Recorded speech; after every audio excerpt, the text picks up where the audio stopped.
The Road to 1,000 Break and Runs, rack number 21, 9-ball, World 9-ball Tour format break, using the break box, trying to make the 1 on the side, 9-foot table, 4 1/8 inch pockets. Breaking the balls, I made the 1 in the side pocket, and the 6 also went in the same side pocket. The cue ball was kissed in the upper left-hand portion of the table. You'll notice the 2 ball is near. I have a back cut on the 2 to the top right corner pocket, and the 3 ball's next to the cue ball now. Switching out cue balls again, if you've never heard me say this, I have a brand new measle ball that I try to keep off the concrete floor, so I do break with an old one and switch them after the breaks.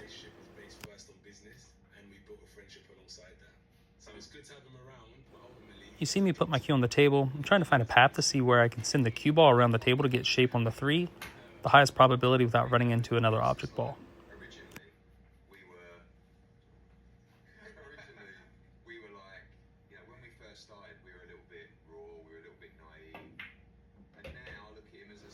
Cueing that shot with low right spin, approximately 5 o'clock on the cue ball. If you picture a clock, I come 1 rail, 2 rails, miss the 7, and have a good shot on the 3.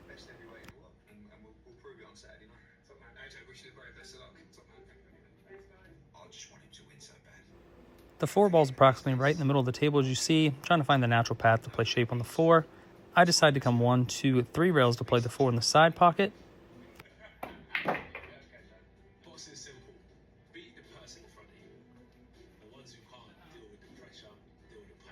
You see me put my cue on the table again. I actually overran position, and now I'm in a little bit of trouble here. If I play the 4 on the side, I'll send the cue ball toward the 8 and 9.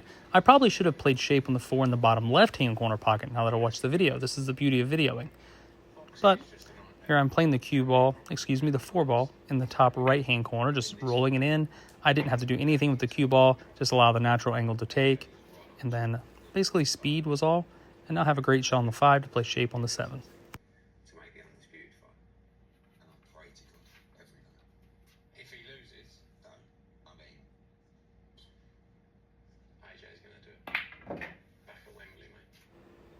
I did not want to flirt with the side pocket and draw straight back, so I elected to go 2 rails.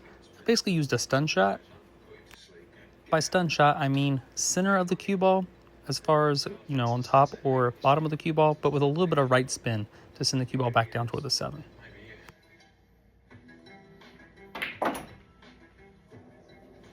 I was straight in on the 7, so the only option I truly had was to draw straight back with a low right spin and send the cue ball 1 rail back out to the middle of the table, and thankfully I rolled far enough to have a great angle on the 8 so I can just basically stop the cue ball and then have a great shot on the 9.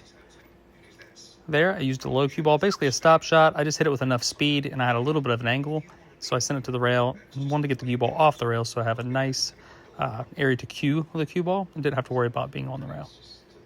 And this here, after pocketing the 9, concludes rack 21 on the Road to 1,000 Break and Runs.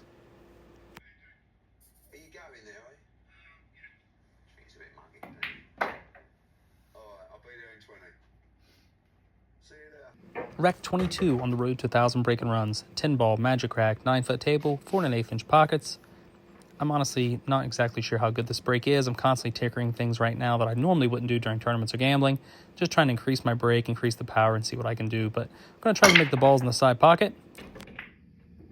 I did make the 6 in the side, made a 3 in the top right corner, 9 in the left side, and I believe the 4 ball in the bottom left-hand corner. You can tell I did not control the cue ball very well.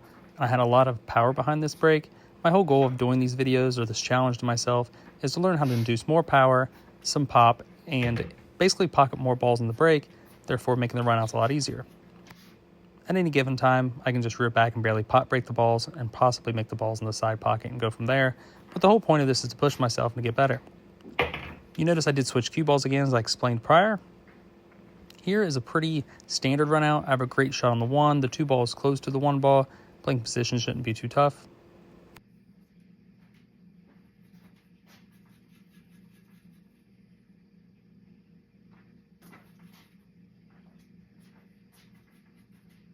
As I've said in prior videos, the side pocket is very tight. You cannot even fit 2 balls in the side pockets. They will jar up. Therefore, when I play shape on this 2 ball, I hit the 1 with a draw shot that comes straight back to basically play the 2 ball in the same exact pocket as the 1.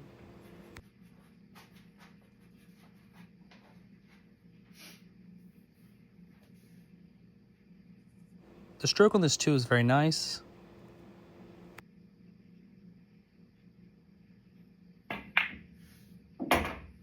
It was a very nice controlled speed with a low left spin on the cue ball. Approximately 7 o'clock on the cue ball. If you picture a clock, I went 1 rail, 2 rails. I have a great shape for the 5 ball.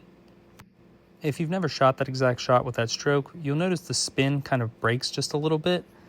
This is really hard to explain, but basically the spin takes and kind of turns over the cue ball a little bit, throwing the object ball into the pocket. Here, shooting the 5 ball, I'm trying to figure out exactly what I want to do to get a good shot on the 7. I have many options. I could have went high right and shot the long shot on the 7, but I want to play the cue ball closer to the 7 so it's easier to pocket it and then play shape on the next ball, which would be the 8. I shot the 5 very firm with a low left spin, went 1, 2, 3 rails, sending the cue ball toward the 7.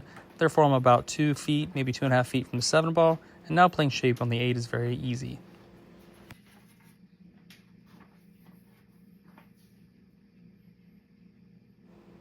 Rolling the 7 in with a high right spin, sending the cue ball toward the 8.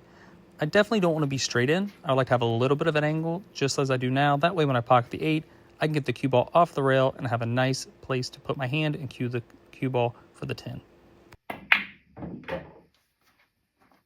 If you notice, I did overcut the 8 a little bit. I rattled it just a little bit, but it did fall. But now I'm well out in the middle of the table and have a nice place to cue the 10. And this concludes this rack on the road to 1,000 breaking rounds. Very fortunate to have some great companies behind me, and as always, I appreciate them. Please give them a follow.